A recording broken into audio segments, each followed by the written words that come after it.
ഇറാന് നേർക്കുള്ള Israel America യുദ്ധം കനക്കുമെന്നാണ് സൂചനകളും റിപ്പോർട്ടുകളും പുറത്തുവരുന്നത്. ഇറാൻ പരമോന്നത നേതാവ് അയത്തുള്ള അൽ ഖൊമൈനിയെ കൊല്ലപ്പെട്ടതിന് പിന്നാലെ പുതിയ നേതാവിനെ തെരഞ്ഞെടുത്തു. അയത്തുള്ള റാഫിക്കാണ് പരമോന്നത നേതാവിന്റെ ഇടക്കാല ചുമതല നൽകിയിട്ടുള്ളത്. പുതിയ നേതാവിനെ തിരഞ്ഞെടുക്കുന്നതുവരെയാണ് ഈ ചുമതല അദ്ദേഹത്തിനുള്ളത്. പ്രതികാരവും അവകാശവും ഉത്തരവാദിത്വവുമാണെന്ന് ഇറാൻ പ്രസിഡന്റ് തന്നെ ആദ്യ പ്രസ്താവനയിലൂടെ പ്രഖ്യാപിച്ചു കഴിഞ്ഞിരിക്കുകയാണ്. ഇതുവരെ കാണാത്ത ആക്രമണം നേരിടാൻ തയ്യാറെടുക്കാനാണ് ഇറാൻ അമേരിക്കയുടെ മുന്നറിയിപ്പ്.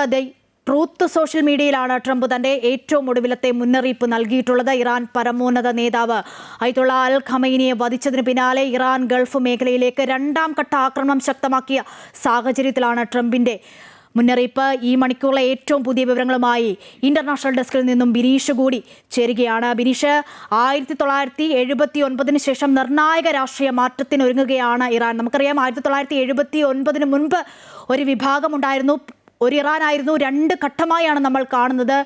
അങ്ങനെ നോക്കുകയാണെങ്കിൽ ഇനി ഇറാന്റെ നിലപാട് എന്തായിരിക്കും? പുതിയ ആളുകൾ വരുന്നു, പുതിയ നിലപാടുകൾ വരുന്നു. എങ്ങനെയായിരിക്കും ഇറാൻ ഇതിനെ പ്രതിരോധിക്കുക? ശക്തമായ മറുപടി നൽകും അമേരിക്കയ്ക്കും ഇസ്രായേലും അടക്കമുള്ള ഗൾഫ് രാജ്യങ്ങളുടെ കാര്യങ്ങളും ഇപ്പോൾ ഇറാൻ പറയുന്നുണ്ട്. ശക്തമായ തിരിച്ചടി നൽകും എന്ന് ഇറാൻ മുന്നറിയിപ്പ് നൽകുന്നു. ചോരയ്ക്ക് ചോര എന്നാണ് ഇറാൻ പറഞ്ഞു വെക്കുന്നത്. അശ്വതി, നിലപാടിലൊരു മാറ്റമില്ല എന്ന് തന്നെയാണ് ഇപ്പോഴുള്ള പ്രതികരണങ്ങളിൽ നിന്ന് നമുക്ക് വ്യക്തമാവുന്നത്. അതായത് ഇറാനെ ഇസ്രായേലും അമേരിക്കയും ആക്രമിക്കുന്നതിൻ്റെ പ്രതികാരമെന്ന നിലയിൽ, അല്ലെങ്കിൽ തിരിച്ചടി എന്ന നിലയിൽ GCC രാജ്യങ്ങളിലേക്കുള്ള ആക്രമണമാണ് ഇറാൻ നടത്തിക്കൊണ്ടിരിക്കുന്നത്. എന്നാൽ അമേരിക്ക ഈ ആക്രമണങ്ങളെ അതിശക്തമായി എതിർത്തുകൊണ്ട് ഈ തരത്തിൽ ഇറാൻ മുന്നോട്ട് പോയാൽ അതിശക്തമായ തിരിച്ചടി, ഇതുവരെ കണ്ടിട്ടില്ലാത്ത തരത്തിലുള്ള ഒരു ആക്രമണം ഇറാൻ നേരിടേണ്ടി വരുമെന്നുള്ള മുന്നറിയിപ്പാണ് നൽകുന്നത്. ആ മുന്നറിയിപ്പ് നൽകുമ്പോഴും തങ്ങൾ ആക്രമണം ശക്തമാക്കും, അമേരിക്കയെ പ്രതിരോധത്തിലാക്കുമെന്നുള്ള രീതിയിൽ തന്നെയാണ് പോകുന്നത്. താൽക്കാലികമായി പുതിയ ആൾക്കാർ ചുമതല ഏൽക്കുമ്പോൾ പോലും, അല്ലെങ്കിൽ പുതിയ അനന്തരാവകാശി വരുമ്പോൾ പോലും നിലവിൽ അതിലൊരു മാറ്റം ഇല്ലാത്ത സാഹചര്യത്തിൽ എപ്പോഴാകും അങ്ങനെ ഒരു സാഹചര്യം ഇറാന് വേറൊരു ഘട്ടത്തിലേക്ക് മാറുകയെന്ന്. കാരണം ഇറാൻ അങ്ങനെ മാറണമെങ്കിൽ രണ്ട് സാഹചര്യമാണ് ഉള്ളത്. ഒന്നുകിൽ ഇറാൻ നിലവിലെ സാഹചര്യത്തിൽ അമേരിക്കയ്ക്ക് വഴങ്ങേണ്ടി വരും. അതായത് ആണവായുധം പൂർണ്ണമായും ഉപേക്ഷിച്ച് അതെല്ലാം പരിശോധിക്കുവാനായി അമേരിക്കയ്ക്ക് തുറന്നു കൊടുക്കണം. അങ്ങനെ ആത്മാഭിമാനം പണയപ്പെടുത്താൻ തങ്ങൾ തയ്യാറല്ല എന്ന നിലപാടിൽ ഈ നിമിഷം വരെ ഇറാൻ ഉറച്ചു നിൽക്കുന്നതുകൊണ്ടാണ് യുദ്ധം മുന്നോട്ട് പോകുന്നത് എന്ന കാര്യത്തിൽ നമുക്ക് സംശയമില്ല. അങ്ങനെ ഇറാൻ വഴങ്ങാത്തിടത്തോളം കാലം ഇറാനെ ആക്രമിച്ചില്ലാതാക്കും എന്നുള്ള ഒരു ശക്തമായ നിലപാടിലാണ് ഇപ്പോൾ അമേരിക്കയും ഇസ്രയേലും ഉള്ളത്. ആ ഒരു സാഹചര്യത്തിലാണ് ഈ പ്രത്യാക്രമണങ്ങൾ അല്ലെങ്കിൽ ഏറ്റുമുട്ടലുകൾ മുന്നോട്ട് പോകുന്നത്. നമുക്കറിയാം, ഒരു സാഹചര്യത്തിലും ഇറാന്റെ തിരിച്ചടി അമേരിക്കയ്ക്ക് നൽകുവാൻ കഴിയില്ല നേരിട്ട്. അതുകൊണ്ട് തന്നെയാണ് അമേരിക്കയുടെ സൈനിക വ്യോമതാവളങ്ങളുള്ള GCC രാജ്യങ്ങളിലേക്ക്, ഗൾഫ് രാജ്യങ്ങളിലേക്ക് ഇറാൻ വലിയ ആക്രമണം നടത്തുവാൻ പദ്ധതിയിടുകയും ഇപ്പോൾ ഡ്രോൺ ആക്രമണം തുടരുകയും ചെയ്യുന്നത്. ആദ്യം ബാലിസ്റ്റിക് മിസൈൽ വരെ ഉപയോഗിക്കുവാൻ ഇറാൻ മടിച്ചില്ല എന്ന കാര്യവും നമ്മൾ ഈ ഘട്ടത്തിൽ പ്രത്യേകം ശ്രദ്ധിക്കേണ്ടതായിട്ടുണ്ട്. ഇപ്പോൾ നടത്തുന്ന ഡ്രോൺ ആക്രമണം നേരത്തെ സൂചിപ്പിച്ചതുപോലെ ഒമാനെയും ആക്രമിക്കുവാനായി ഇറാൻ തയ്യാറായി എന്ന് പറയുന്നത് തങ്ങൾ ഒരു തരത്തിലും ഇപ്പോൾ കീഴടങ്ങാൻ തയ്യാറല്ല. തങ്ങൾ ഒമാനെയും, അതായത് എല്ലാ ഈ GCC രാജ്യങ്ങൾ തമ്മിലുള്ള, അല്ലെങ്കിൽ ഇറാനും ഇസ്രയേലും തമ്മിലുള്ള, അമേരിക്കയും തമ്മിലുള്ള എല്ലാ ചർച്ചകൾക്കും വേദിയാകുന്ന, അല്ലെങ്കിൽ ഒരു ഇടനില രാഷ്ട്രം എന്ന നിലയിൽ പ്രവർത്തിക്കുന്ന ഒമാനെ പോലും ഞങ്ങൾ ആക്രമിക്കും എന്ന് പറയുന്നത് അത് ഇറാന്റെ ഒരു മുന്നറിയിപ്പ് തന്നെയാണ്. കാരണം ഏതെങ്കിലും തരത്തിൽ അമേരിക്കയെ സമ്മർദ്ദത്തിലാക്കുക എന്നുള്ള ഒരൊറ്റ ലക്ഷ്യമാണ് ഇപ്പോൾ ഇറാനുമുള്ളത്. അതുമാത്രമാണ് ഇറാന് നിലനിൽപ്പിന് കഴിയുന്ന ഏക പോംവഴിയും എന്നുള്ള കാര്യത്തിൽ സംശയമില്ല. അതായത് ഗൾഫ് രാജ്യങ്ങൾ അമേരിക്കയ്ക്ക് മേൽ ഒരു സമ്മർദ്ദം ചെലുത്തി ഇറാനെ ആക്രമിക്കുന്നത് ഒഴിവാക്കണമെന്നുള്ളതാണ് ഇറാന്റെ ആഗ്രഹം.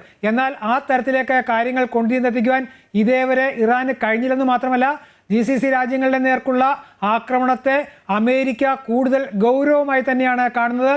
തങ്ങളുടെ സൈനിക താവളങ്ങളുള്ള രാജ്യങ്ങൾ എന്നതിനപ്പുറത്തേക്ക് GCC രാജ്യങ്ങളെ, ഗൾഫ് മേഖലയെ ആക്രമിക്കുന്നു ഇറാൻ എന്നുള്ള തരത്തിലേക്ക് കാര്യങ്ങളെ കൊണ്ടുചെന്ന് എത്തിക്കുവാനും അതിൻ്റെ പേരിൽ ഇറാൻ കണ്ടിട്ടില്ലാത്ത തരത്തിൽ ആക്രമിക്കാനുമായി അമേരിക്ക, ഇസ്രയേലും ഒരുങ്ങുമ്പോൾ അത് വലിയ ഒരു പ്രകോപനത്തിലേക്ക് ഇറാനെ കൊണ്ടുചെന്ന് എത്തിക്കുമോ എന്നുള്ള ഒരാശങ്കയും ലോകത്തിലുണ്ട്. അങ്ങനെ സർവനാശത്തിൻ്റെ വക്കിലേക്ക് ഇറാൻ പോകുന്ന ഒരു ഘട്ടത്തിൽ ഇറാൻ അതിഭയങ്കരമായ ഒരു ആക്രമണം ഗൾഫ് രാജ്യങ്ങളിലേക്ക് നടത്തിയാൽ, അതായത് ഇപ്പോഴുള്ള ഡ്രോൺ ആക്രമണങ്ങളെല്ലാം ഉപേക്ഷിച്ച് മിസൈൽ ആക്രമണങ്ങൾ തന്നെ നടത്തിയാൽ വലിയ തകർച്ച ഉണ്ടാകുമെന്ന കാര്യത്തിൽ നമുക്ക് യാതൊരു സംശയവുമില്ല. നമുക്കറിയാം, എണ്ണ മേഖലയാണ് ഗൾഫ് രാജ്യങ്ങൾ. അവിടുത്തെ എണ്ണ കിണറുകളിലേക്കോ ഓയിൽ റിഫൈനറികളിലേക്കോ ഒക്കെ ഒരു ആക്രമണം നടത്തിയാൽ അതിൻ്റെയൊക്കെ പ്രത്യാഘാതങ്ങൾ വർഷങ്ങളോളം, തലമുറകളോളം നിൽക്കുന്ന തരത്തിലും ആ രാജ്യങ്ങളെയും ലോകത്തിൻ്റെ തന്നെ സാമ്പത്തിക ക്രമത്തെയും ഒക്കെ തകർക്കുവാൻ കഴിയുന്ന തരത്തിലേക്ക് കാര്യങ്ങൾ പോകുമെന്ന കാര്യത്തിൽ ഒരു സംശയമില്ല. അതുകൊണ്ട് തന്നെ ഏത് വിധേനയും ഒരു സമവായത്തിലേക്ക് കാര്യങ്ങൾ കൊണ്ടുചെന്ന് എത്തിക്കുക എന്നുള്ളത് മാത്രമാണ് ഇറാനെ അല്ലെങ്കിൽ പശ്ചിമേഷ്യയെ സംബന്ധിച്ചിടത്തോളം മുന്നിലുള്ളത്. ശരി, അതുതന്നെയാണ്. എന്തായാലും ഇറാനെതിരെ GCCയും രംഗത്തെത്തിയിരിക്കുകയാണ്. UAE സ്വകാര്യ മേഖലയിലെ ജീവനക്കാർക്ക് റിമോട്ട് വർക്ക് അനുവദിച്ചിരിക്കുന്നു. UAE മാനവശേഷി സ്വദേശിവൽക്കരണ മന്ത്രാലയമാണ് ഇത് സംബന്ധിച്ച നിർദ്ദേശം നൽകിയത്. മാർച്ച് 3 വരെ റിമോട്ട് വർക്ക് രീതി തുടരാനാണ് നിർദ്ദേശം നൽകിയിട്ടുള്ളത്. തുറസായ ജോലി സ്ഥലങ്ങളിൽ നിന്നും ജോലിക്കാരുടെ സാന്നിധ്യം കുറയ്ക്കാനുള്ള നിർദ്ദേശങ്ങൾ വരുന്നുണ്ട്. വിവരങ്ങൾ നൽകാൻ ശ്രീരാജ് കൈമളുണ്ട് ദുബായിൽ നിന്നും. ഗൾഫ് മേഖലയിലെ ഏറ്റവും പുതിയ വിവരങ്ങൾ ശ്രീരാജ് നൽകും. ശ്രീരാജ്, GCCയുടെ മുന്നറിയിപ്പ് വരുന്നു. ഈ മണിക്കൂറിൽ ഇറാന്റെ ആക്രമണങ്ങളിൽ GCCയുടെ വിമർശനമുണ്ടാകുന്നു. വിവേകത്തോടെ പെരുമാറണമെന്നാണ് UAEയുടെ ഒരു മുന്നറിയിപ്പ്. ഒപ്പം നൽകുന്ന നിർദ്ദേശങ്ങൾ എന്തൊക്കെയാണ്? അതായത് വർക്ക് ഫ്രം ഹോം പാലിക്കാനാണ് ഇപ്പോൾ നിർദ്ദേശം നൽകിയിട്ടുള്ളത്. ചൊവ്വാഴ്ച വരെ അത് തുടരാൻ പറയുന്നുണ്ട്. ഒപ്പം നമ്മൾ നേരത്തെ സൂചിപ്പിച്ച പോലെ തന്നെ വിദ്യാലയങ്ങളിലേക്ക് എത്തേണ്ടതില്ല. ഓൺലൈനായിട്ടൊക്കെ ക്ലാസ്സുകൾ ക്രമീകരിച്ചിട്ടുണ്ട്. പരീക്ഷകളൊക്കെ മാറ്റിവെച്ചിട്ടുണ്ട്. എന്തൊക്കെയാണ് പുതിയ നിർദ്ദേശങ്ങൾ? ഒപ്പം GCC അടിയന്തര യോഗമൊക്കെ ചേരുന്നുണ്ടായിരുന്നു. ഈ യോഗത്തിൻ്റെ വിവരങ്ങൾ എന്താണ്? അവിടെ നിന്നും ലഭിക്കുന്ന ഏറ്റവും പുതിയ വിവരങ്ങൾ. അശ്വതി സൂചിപ്പിച്ചത് തന്നെയാണ് ആദ്യം പറയാനുള്ളത്. GCCയുടെ ഒരു വിമർശനം, അനാവശ്യമായ പ്രകോപനം അനുവദിക്കില്ല എന്ന രീതിയിലുള്ള GCCയുടെ ഒരു വിമർശനം ഉണ്ടായിട്ടുണ്ട് ഇപ്പോൾ ഇറാന് നേരെ. നിലവിലത്തെ ഇവിടുത്തെ മറ്റു സാഹചര്യങ്ങൾ സംബന്ധിച്ച് നേരത്തെ അശ്വതി പറഞ്ഞതുപോലെ തന്നെ UAEയിലെ സ്വകാര്യ മേഖലയിലെ ജീവനക്കാർക്ക് റിമോട്ട് വർക്ക് പാറ്റേൺ അനുവദിക്കണം, റിമോട്ട് വർക്ക് രീതി അനുവദിക്കണം എന്ന് UAE മാനവശേഷി സ്വദേശീവൽക്കരണ മന്ത്രാലയം നിർദ്ദേശിച്ചിട്ടുണ്ട്. പൊതു ഇടങ്ങൾ, അതായത് തുറസായ സ്ഥലങ്ങളിൽ ജോലി ചെയ്യുന്ന തൊഴിലാളികളുടെ എണ്ണം കുറയ്ക്കണമെന്നും രീതികൾ വളരെ ആവശ്യമുള്ള തൊഴിൽ സ്ഥലങ്ങളിൽ മാത്രമേ തുറസായ സ്ഥലങ്ങളിൽ ജീവനക്കാരെ അനുവദിക്കാവൂ എന്നും നിർദ്ദേശം നൽകിയിട്ടുണ്ട്. ഇത് 3 ദിവസത്തേക്കാണ് ഇത്തരത്തിലുള്ള ഒരു നിർദ്ദേശം. 3-ാം തീയതി വരെയാണ് ഈ നിർദ്ദേശം നൽകിയിരിക്കുന്നത്. അതുകൂടാതെ മറ്റൊന്ന് UAEയിൽ നിന്ന് നൽകാനുള്ള അപ്ഡേറ്റ്, ഈ പ്രധാനപ്പെട്ട വിനോദസഞ്ചാര കേന്ദ്രങ്ങളിലേക്കുള്ള പ്രവേശനം അധികൃതർ ഇന്ന് തടഞ്ഞിട്ടുണ്ട്. ഇന്ന് ഒരു ദിവസത്തേക്കാണ് നിലവിൽ നിയന്ത്രണമുള്ളത്. Dubai Global Village, Dubai Parks and Resort, Dubai Ain എന്നീ പ്രധാനപ്പെട്ട വിനോദസഞ്ചാര കേന്ദ്രങ്ങളിലെ അപ്ഡേറ്റ് ആണ് നമുക്ക് നിലവിൽ ലഭിച്ചിട്ടുള്ളത്. അതുകൂടാതെ UAE സംബന്ധിച്ചിടത്തോളം അധികൃതർ 24 മണിക്കൂറും സാഹചര്യങ്ങൾ വളരെ സൂക്ഷ്മതയോടെ നിരീക്ഷിച്ചു വരികയാണെന്നും UAEയിലെ താമസക്കാരും പ്രവാസികളായിട്ടുള്ള താമസക്കാരും സ്വദേശികളും ഒക്കെ കൃത്യമായും നിർദ്ദേശങ്ങൾ പാലിക്കണമെന്നും, അതായത് ഉറപ്പുള്ള സോഴ്സുകളിൽ നിന്ന്, റിലയബിൾ ആയിട്ടുള്ള സോഴ്സുകളിൽ നിന്നുള്ള അറിയിപ്പുകൾ മാത്രമാണ് പിന്തുടരേണ്ടതെന്നുള്ള ഒരു പൊതു നിർദ്ദേശം നൽകിയിട്ടുണ്ട്. അജ്മാനിലാണ് സ്വകാര്യ വിദ്യാലയങ്ങൾ റിമോട്ട് ലേണിംഗിലേക്ക് മാറിയതായിട്ട് നിലവിൽ നമുക്ക് അപ്ഡേറ്റ് വന്നിട്ടുള്ളത്. മറ്റ് എമിറേറ്റുകളിലെ നിലവിൽ അത്തരത്തിലുള്ള ഒരു അപ്ഡേറ്റ് വന്നിട്ടില്ല. അതുകൂടാതെ CBSE പരീക്ഷകളുടെ നമ്മൾ നേരത്തെ ബുള്ളറ്റിനുകളിൽ വ്യക്തമായി പറഞ്ഞതാണ്. GCC രാജ്യങ്ങളിലെ CBSE പരീക്ഷകൾ, ബോർഡ് എക്സാമുകൾ മാറ്റിവെച്ചിട്ടുണ്ട്. അത് സംബന്ധിച്ചുള്ളത് അതായത് നാളെ നടക്കേണ്ട പരീക്ഷകൾ മാറ്റിവെച്ചെന്നും അത് പിന്നീട് തീയതി അറിയിക്കുമെന്നും 3-ാം തീയതി സ്ഥിതിഗതികൾ ഒന്നുകൂടി സൂക്ഷ്മമായി പഠിച്ചതിന് ശേഷം 5-ാം തീയതി മുതലുള്ള പരീക്ഷകളുടെ സമയക്രമം അപ്പോൾ അറിയിക്കുമെന്നുമാണ് നിലവിൽ നമുക്ക് മനസ്സിലാകുന്ന കാര്യം. മറ്റ് ഗൾഫ് രാജ്യങ്ങളിലെ പൊതുസ്ഥിതി എടുത്താൽ ഖത്തറിലും ബഹ്റൈനിലും ഡ്രോൺ ആക്രമണ ശ്രമം ഉണ്ടായി എന്നുള്ള റിപ്പോർട്ടുകൾ വരുന്നുണ്ട്. അതിനെ ഫലപ്രദമായി പ്രതിരോധിക്കാനായി എന്നും അതത് രാജ്യങ്ങൾ അറിയിക്കുകയും ചെയ്തിട്ടുണ്ട്. നിലവിൽ ഇതാണ് നമുക്ക് ഇവിടെ നിന്ന് നൽകാൻ കഴിയുന്ന ഏറ്റവും പുതിയ വിവരങ്ങൾ. അശ്വതി. ശ്രീരാജ്, അതോടൊപ്പം തന്നെ ഇറാന്റെ ഭാഗത്തു നിന്നും തുടർച്ചയായ മിസൈൽ ഡ്രോൺ ആക്രമണങ്ങൾ ഉണ്ടായിക്കൊണ്ടിരിക്കുന്നുവെന്ന് ശ്രീരാജ് തന്നെ സൂചിപ്പിച്ചു. രാവിലെയും കഴിഞ്ഞ മണിക്കൂറിലൊക്കെ നമ്മൾ അത് തന്നെ കണ്ടതാണ്. ഇത്തരത്തിൽ ആക്രമണങ്ങൾ ഉണ്ടാകുന്ന പശ്ചാത്തലത്തിൽ കടുത്ത മുന്നറിയിപ്പാണ് UAE നൽകുന്നത്, അല്ലെങ്കിൽ GCC നൽകുന്നത് എന്നുള്ളതാണ്. ഇനിയും ആക്രമണം ഉണ്ടായാൽ രാജ്യം ശക്തമായി തിരിച്ചടിക്കും, അല്ലെങ്കിൽ പ്രത്യാക്രമണം നടത്തുമെന്ന് UAE അടക്കമുള്ള രാജ്യങ്ങൾ പറയുന്നുമുണ്ട്. ഒപ്പം ഒമാനെ ആക്രമിച്ച ഇറാൻ നടപടിക്കും വിമർശനം ഉണ്ടായിട്ടുണ്ട്. അതായത് നമുക്കറിയാം, ഒമാനൊക്കെ മധ്യസ്ഥത വഹിച്ച രാജ്യമാണ്. അതായത് സമാധാനം പുലരട്ടെ, അല്ലെങ്കിൽ സമാധാന ഉടമ്പടി ഉണ്ടാകട്ടെ എന്ന തരത്തിൽ കഴിഞ്ഞ ചർച്ചയിലൊക്കെ ഒമാൻ മധ്യസ്ഥത വഹിച്ചതാണ്. അവിടെയും ആക്രമണം ഉണ്ടാകുന്നു. അങ്ങനെ ഇറാൻ കൂടുതൽ ആക്രമണത്തിലേക്ക് പോകുകയാണോ? എന്താണ് മനസ്സിലാക്കാൻ കഴിയുന്നത്? അത് ആദ്യം നമ്മൾ സൂചിപ്പിച്ചതുപോലെ തന്നെയാണ് GCC രാജ്യങ്ങൾ ഒരു കടുത്ത വിമർശനം തന്നെയാണ് ഇറാന്റെ ഈ ഒരു പ്രകോപനത്തിൽ പ്രതികരണമായി വന്നിട്ടുള്ളത്. ഒരു വേണ്ടത്ര ആലോചന ഇല്ലാത്ത, വിവേകപൂർവമല്ലാത്ത നടപടികൾ എന്നുള്ള ഈ രീതിയിലുള്ള വിമർശനങ്ങളൊക്കെയാണ് വരുന്നത്. പിന്നെ മറ്റൊന്ന്, ഇപ്പോൾ അശ്വതി പറഞ്ഞതുപോലെ ഒമാന് നേരെ ഉണ്ടായ ഒരു ആക്രമണമാണ്. അത് ഈ മധ്യസ്ഥ ചർച്ചകൾക്കായി ഒരു വേദി ഒരുക്കിയ രാജ്യം ആയിരുന്നു ഒമാൻ. ഇന്നലെ ഈ ആക്രമണങ്ങളൊക്കെ ഉണ്ടായ സമയത്തും ഇന്നുവരെ ഒമാന് നേരെ നേരിട്ടൊരു അറ്റാക്ക് ഇതുവരെ ഉണ്ടായിരുന്നില്ല. അതിൽ നിന്ന് വിഭിന്നമായിട്ട് ഇന്ന് ഒമാനിലെ മാരിടൈം സെന്ററിന്റെ അറിയിപ്പ് പ്രകാരം മുസന്തം ഗവർണറേറ്റിലെ കസബ് പോർട്ടിൽ നിന്ന് 5 നോട്ടിക്കൽ മൈൽ ദൂരത്തൊരു ഓയിൽ ടാങ്കറിന് നേരെയാണ് ആദ്യത്തെ ആക്രമണം ഉണ്ടായത്. ആ ഓയിൽ ടാങ്കറിൽ ജോലി ചെയ്തിരുന്ന 15 ഇന്ത്യക്കാരും 5 ഇറാനികളും അടക്കമുള്ള ആളുകളെ സുരക്ഷിതരായി പുറത്തെത്തിക്കാൻ സാധിച്ചെന്നും ചെറിയ ചില പരിക്കുകൾ ചിലർക്കുണ്ടായെന്നുമാണ് അത് സംബന്ധിച്ച് അപ്ഡേറ്റ് ഉള്ളത്.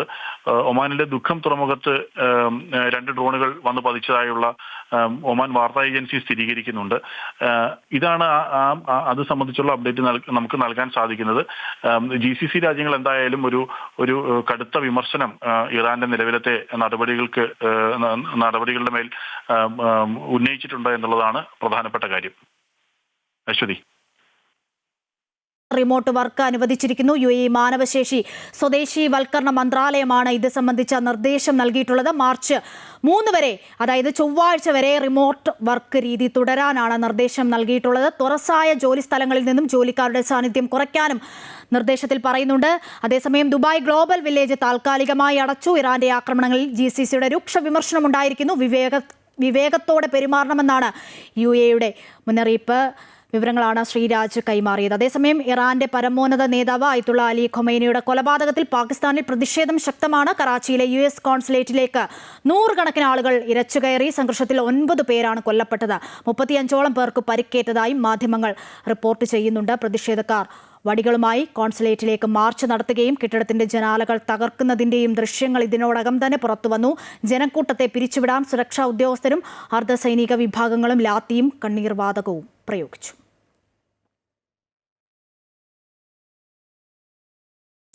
ഇറാനെതിരായ US ഇസ്രായേൽ ആക്രമണത്തിൽ പ്രതിഷേധിച്ച് അമേരിക്കയിലുടനീളമുള്ള ആക്ടിവിസ്റ്റ് സംഘടനകൾ തെരുവിലിറങ്ങുന്നു. പലസ്തീൻ യൂത്ത് മൂവ്മെന്റ്, ഡെമോക്രാറ്റിക് സോഷ്യലിസ്റ്റുകൾ of America, CodePink, the People Forum എന്നിവയുൾപ്പെടെയുള്ള ആക്ടിവിസ്റ്റ് ഗ്രൂപ്പുകളാണ് പ്രകടനങ്ങൾ സംഘടിപ്പിച്ചത്.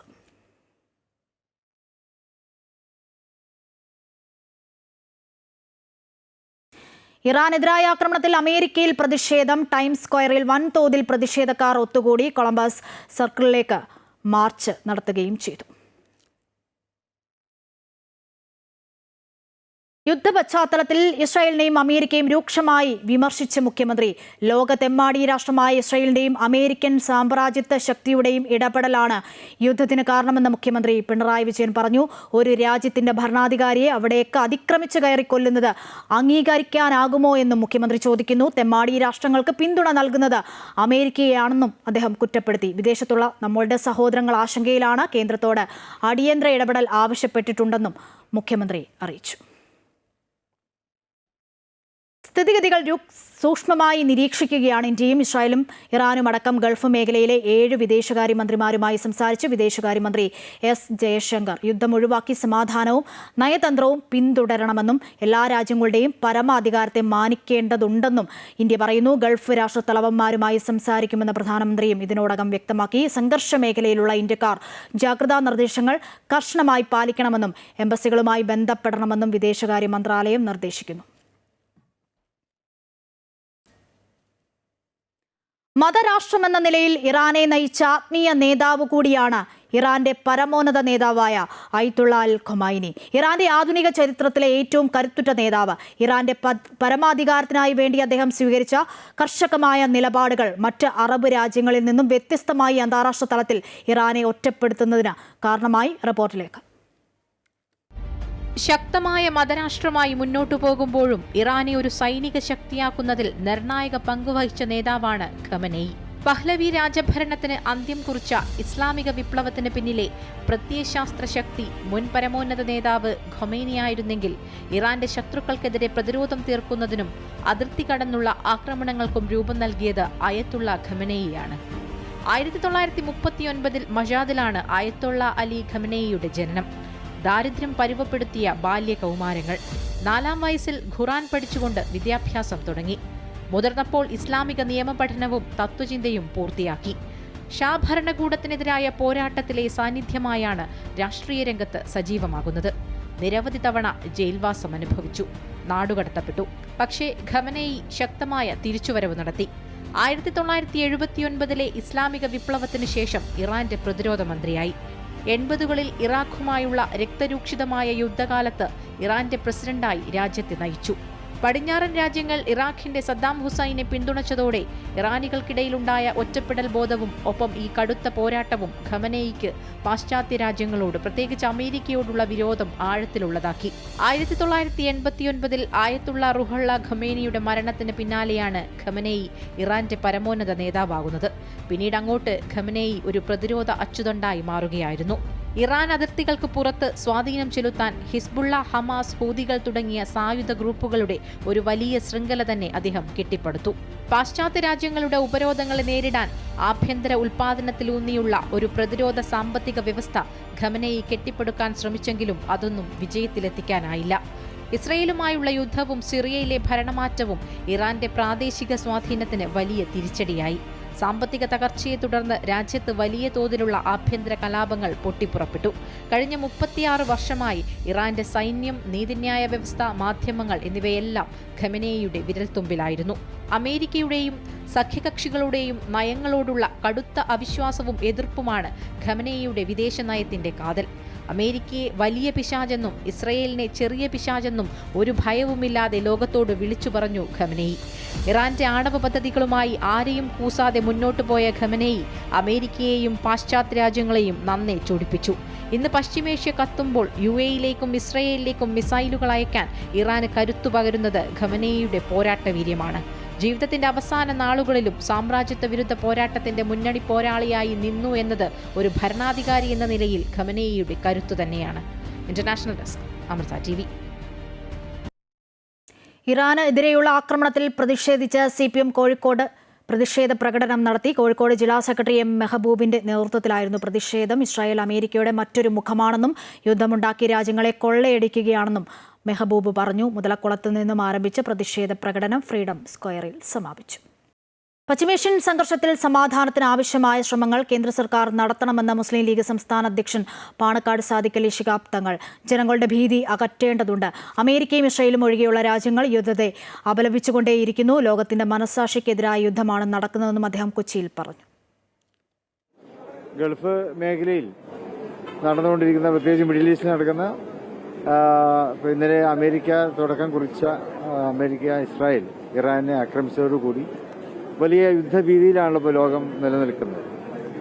പ്രത്യേകിച്ച് ഗൾഫ് രാജ്യങ്ങളിൽ മുഴുവനും അതിൻ്റെ പ്രത്യാഘാതത്തിലാണ് ഉള്ളത്. ഇപ്പോൾ നമ്മൾ ഇന്ത്യക്കാരെ സംബന്ധിച്ചിടത്തോളം 40 ലക്ഷത്തോളം മലയാളികൾ തന്നെ അവിടെ ഗൾഫ് രാജ്യങ്ങളിലുണ്ട്. അവരെല്ലാം വലിയ ഭീതിയിലാണ്. നമുക്ക് പറയാനുള്ളത്, ഇന്ത്യ ഗവൺമെൻറ് ഈ സ്ഥിതിവിശേഷം ഗൗരവത്തിൽ കണക്കിലെടുത്ത് അവിടെ സമാധാനത്തിന് ആവശ്യമായിട്ടുള്ള ശ്രമങ്ങളൊക്കെ ഇന്ത്യ ഗവൺമെൻറ് നടത്തണം എന്നുള്ളത് തന്നെ. പശ്ചിമേഷ്യൻ സംഘർഷ പശ്ചാത്തലത്തിൽ എല്ലാവരും സുരക്ഷിതരായിരിക്കണമെന്നും സമാധാനം വേഗത്തിൽ ഉണ്ടാകുമെന്നും Muslim League general secretary PK Kunhalikutty തങ്ങൾ ഉൾപ്പെടെയുള്ളവർ മുഖ്യമന്ത്രിയുമായി സംസാരിച്ചിട്ടുണ്ട്.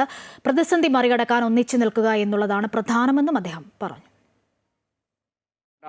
ഇന്ന് തങ്ങൾ എല്ലാ അധികൃതരായിട്ട് ബന്ധപ്പെടുന്നുണ്ട്. അതുപോലെ തന്നെ ഗൾഫ് നാട്ടിലുള്ള മലയാളികളായിട്ടും മലയാളി സംഘടനകളായിട്ട് ബന്ധപ്പെടുന്നുണ്ട്. മുഖ്യമന്ത്രിയായിട്ട് ഇപ്പോൾ ട്രെയിനിലിരുന്ന് സംസാരിച്ചു. ഞങ്ങളും സംസാരിച്ചു, ഞാനും സംസാരിച്ചു. നമ്മളെ കൊണ്ട് കഴിയുന്നതൊക്കെ നമ്മൾ ചെയ്യുന്നുണ്ട്. കേരളീയരായോടും അതുപോലെ തന്നെ നമ്മുടെ നാട്ടുകാരോടും മുഴുവൻ പറയാനുള്ളത് സമാധാനത്തിലിരിക്കണം. വേഗം സമാധാനം ഉണ്ടാകുന്നുണ്ട്. എല്ലാവരുടെയും പ്രാർത്ഥന ഉണ്ട്. നമുക്ക് ഇപ്പോ നമ്മൾ സുരക്ഷിതരായിരിക്കുക എന്നുള്ളതാണ് പറയാനുള്ളത്. തക്ക സമയത്ത് ഞങ്ങളൊക്കെ ഇടപെടും. ആവശ്യമായ കാര്യങ്ങളൊക്കെ ചെയ്യും. സംഘടനകളൊക്കെ അതിനുവേണ്ടി ഉപയോഗിക്കും.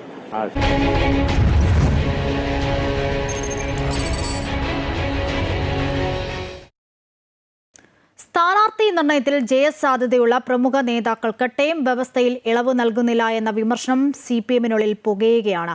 പല പ്രമുഖരും തഴയപ്പെട്ടു എന്ന പരാതിയുള്ളതിനാൽ അടുത്ത സംസ്ഥാന സെക്രട്ടേറിയറ്റ് വീണ്ടും ചർച്ച ചെയ്യും. N. ഷംസീർ, PK ബിജു ഉൾപ്പെടെയുള്ളവർ സ്ഥാനാർത്ഥി പട്ടികയിൽ ഇല്ലാത്തത് ചർച്ചയാകുകയാണ്.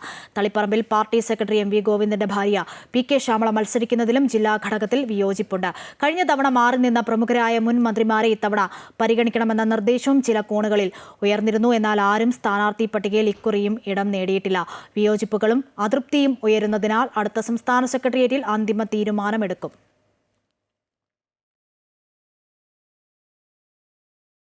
കോൺഗ്രസ് സ്ഥാനാർത്ഥി പട്ടികയിൽ പ്രതികരിച്ച് KPCC president Sunny Joseph sitting മണ്ഡലങ്ങളിൽ MLA-മാർക്ക് അനുകൂല സാഹചര്യമുണ്ട്.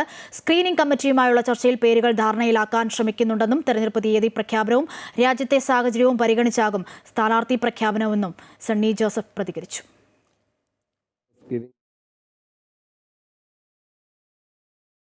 സ്ഥാനാർത്ഥി പ്രഖ്യാപനത്തിന് മുൻപ് തിരുവമ്പാടി മണ്ഡലത്തിൽ LDF സ്ഥാനാർത്ഥിക്കായി ചുവരെഴുത്ത് അഖിലേന്ത്യാ ജനാധിപത്യ മഹിളാ അസോസിയേഷന്റെ നേതൃത്വത്തിലാണ് ചുവരെഴുത്ത് തുടങ്ങിയത്.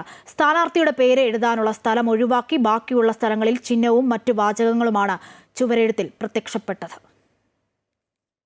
തിരുവമ്പാടി MLA ലിൻഡോ ജോസഫ് മണ്ഡലത്തിൽ LDF-നായി തിരഞ്ഞെടുപ്പ് പ്രവർത്തനങ്ങൾ നടത്തിവരുമ്പോഴാണ് ജനാധിപത്യ മഹിളാ അസോസിയേഷന്റെ പേരില്ല ചുവരെഴുത്തുകൾ പ്രത്യക്ഷപ്പെട്ടത്. തിരുവമ്പാടി മണ്ഡലത്തിലെ LDF സ്ഥാനാർത്ഥിയുടെ വിജയം ഉറപ്പാക്കുക എന്നതാണ് അഖിലേന്ത്യാ ജനാധിപത്യ മഹിളാ അസോസിയേഷന്റെ ലക്ഷ്യം. ഇതിന്റെ ഭാഗമായാണ് LDF സ്ഥാനാർത്ഥിയെ പ്രഖ്യാപിക്കുന്നതിന് മുൻപ് മഹിളാ അസോസിയേഷൻ ചുവരെഴുത്ത് ആരംഭിച്ചത്. സ്ഥാനാർത്ഥിയെ പ്രഖ്യാപിക്കുന്ന മുറയ്ക്ക് ചുവരിൽ പേരെഴുതി ചേർക്കും. സ്ഥാനാർത്ഥി ആരായിരുന്നാലും LDF സ്ഥാനാർത്ഥി വിജയിക്കണം എന്ന ഒറ്റ ലക്ഷ്യത്തോടെ മണ്ഡലത്തിൽ മഹിളാ അസോസിയേഷന്റെ പ്രവർത്തനം ഇന്ന് ആരംഭിച്ചിരിക്കുകയാണ്. സ്ഥാനാർത്ഥിയെ തെരഞ്ഞെടുപ്പ് പ്രഖ്യാപിക്കും. അതുമായി ബന്ധപ്പെട്ട ആളുകൾ സ്ഥാനാർത്ഥിയെ പ്രഖ്യാപിക്കും.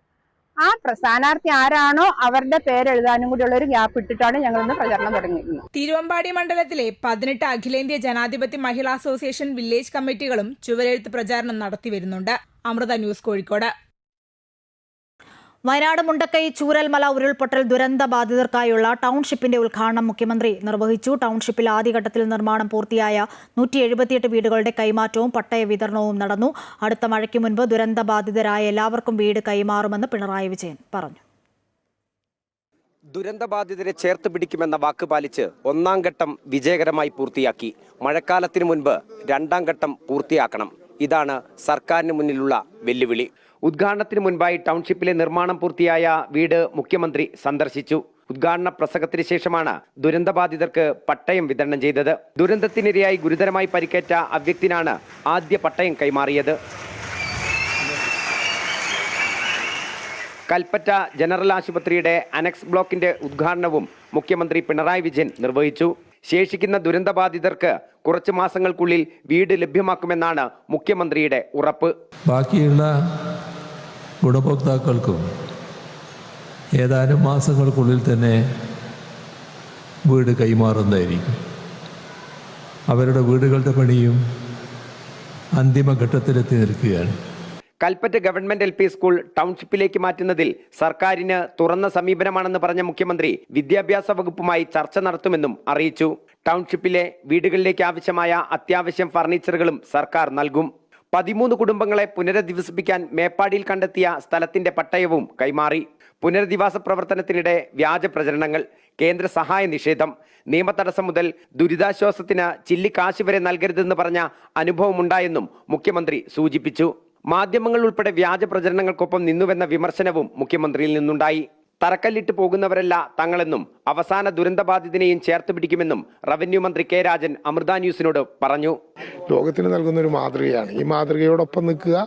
ഓരോ മിനിറ്റിലും എന്ത് ലാഭം എന്ന് നോക്കാതെ ദുരന്തബാധിതരെ ചേർത്ത് പിടിക്കാനുള്ള സർക്കാരിന്റെ ശ്രമങ്ങളോടൊപ്പം ഉണ്ടാവുക. വീട് കൈമാറി കിട്ടിയവരുടെ മുഖങ്ങളിൽ പുതുജീവിതത്തിലേക്ക് കടക്കുന്നതിന്റെ പ്രതീക്ഷ കാണാമായിരുന്നു. മനസ്സിന് ഭയങ്കര സന്തോഷം തോന്നുന്നുണ്ട്. എല്ലാവരും ഞങ്ങളൊരു കൂട്ടി പിടിച്ചതുകൊണ്ട് ഞങ്ങൾക്ക് എല്ലാവർക്കും ഒരുപാട് നന്ദി. ഇപ്പൊ നല്ലൊരു സുന്ദരമായ വീട് ഞങ്ങൾക്ക് തന്നിട്ടുണ്ട്.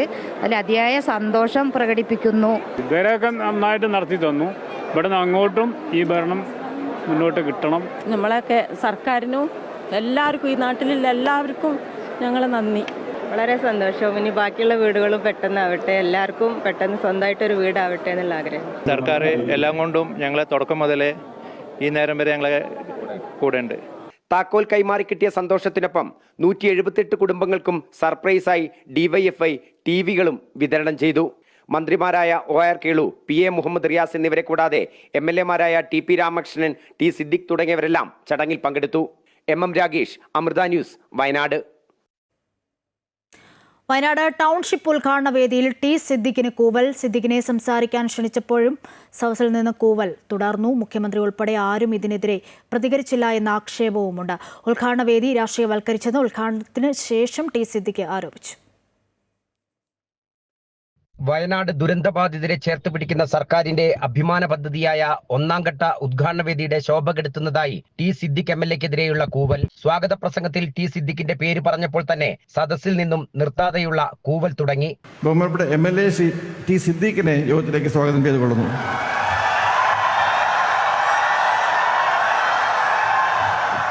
റവന്യൂ മന്ത്രിയുടെ അധ്യക്ഷ പ്രസംഗത്തിലെ തറക്കല്ലിട്ട് പോകുന്നവരല്ല ഞങ്ങളെന്ന പരാമർശമാണ് T സിദ്ദിഖിനെ ചൊടിപ്പിച്ചത്. ഞങ്ങൾ കല്ലു മാത്രം ഇട്ടു പോകുന്നവരല്ല. കല്ലിട്ടാൽ കല്ലിൽ കല്ല് വെക്കും, കല്ലിന്റെ മീതെ കല്ല് കെട്ടും, അതൊരു വീടാകും.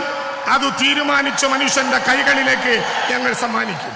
മുഖ്യമന്ത്രിയുടെ പ്രസംഗത്തിന് ശേഷം T സിദ്ദിഖിനെ സംസാരിക്കാൻ ക്ഷണിച്ചപ്പോൾ വീണ്ടും സദസ്സിൽ നിന്നും നിർത്താതെയുള്ള കൂവലുണ്ടായി. ബഹുമാനപ്പെട്ട കൽപ്പറ്റ MLA ശ്രീ T സിദ്ദിഖ് അവർകളെ സാദരം ക്ഷണിക്കുന്നു.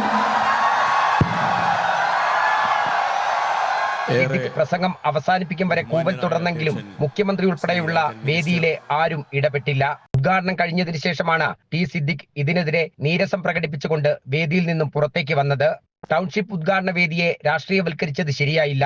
തറക്കല്ലിട്ട് പോകുന്നവർ എന്നുള്ള റവന്യൂ മന്ത്രിയുടെ പരാമർശം ഒഴിവാക്കാമായിരുന്നുവെന്നും സിദ്ദിഖ്. ഞങ്ങൾ എന്ന പ്രയോഗത്തിലൂടെ മന്ത്രി സർക്കാരിനെ ചുരുക്കുകയാണെന്നും സിദ്ദിഖ് പറഞ്ഞു. തറക്കല്ലിട്ട് പോകുന്നവരല്ല ഞങ്ങൾ എന്ന് പറഞ്ഞാൽ, ഞങ്ങൾ എന്നുള്ള പദപ്രയോഗം അവിടെ ഒരു ചുരുങ്ങുകയാണ്. സർക്കാരിനെ ചുരുക്കുകയാണ്. ഞങ്ങളൊക്കെ ഇതിന്റെ ഭാഗമാണ്. അപ്പോൾ സർക്കാരിനെ ചുരുക്കുന്നത് ഒരു നെഗറ്റീവ് പൊളിറ്റിക്സ് ആണ്. ഇവിടെ ഉണ്ടായിട്ടുള്ള സാഹചര്യങ്ങൾ ഒരിക്കലും ഉണ്ടാവാൻ പാടില്ലാത്തതായിരുന്നു.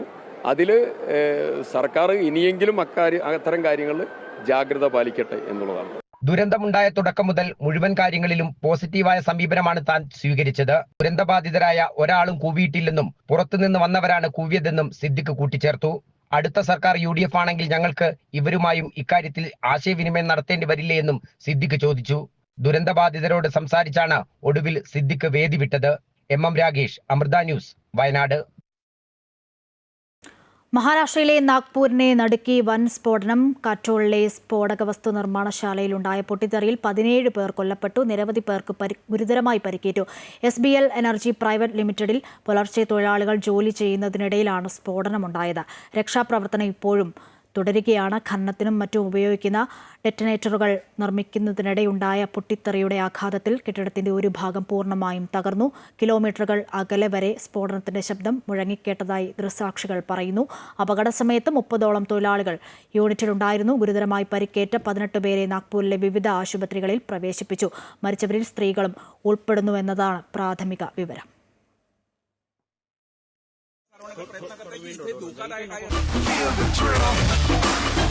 Can you feel that? Dreams on backs with the crest held high. One more ball and we touch the sky.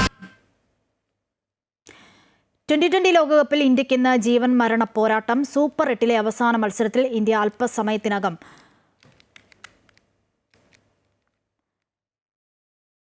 West ഇൻഡീസിനെ നേരിടും. 7 മണിക്ക് കൊൽക്കത്ത ഈഡൻ ഗാർഡൻസിലാണ് മത്സരം. സെമിയിലെത്താൻ ടീം ഇന്ത്യക്ക് ജയം അനിവാര്യമാണ്. മഴ കളിമുടക്കിയാൽ റൺ റേറ്റിന്റെ അടിസ്ഥാനത്തിൽ വെസ്റ്റ് ഇൻഡീസ് സെമിയിലെത്തും. ടോസ് നേടിയ ഇന്ത്യ ബോളിംഗ് തെരഞ്ഞെടുത്തു.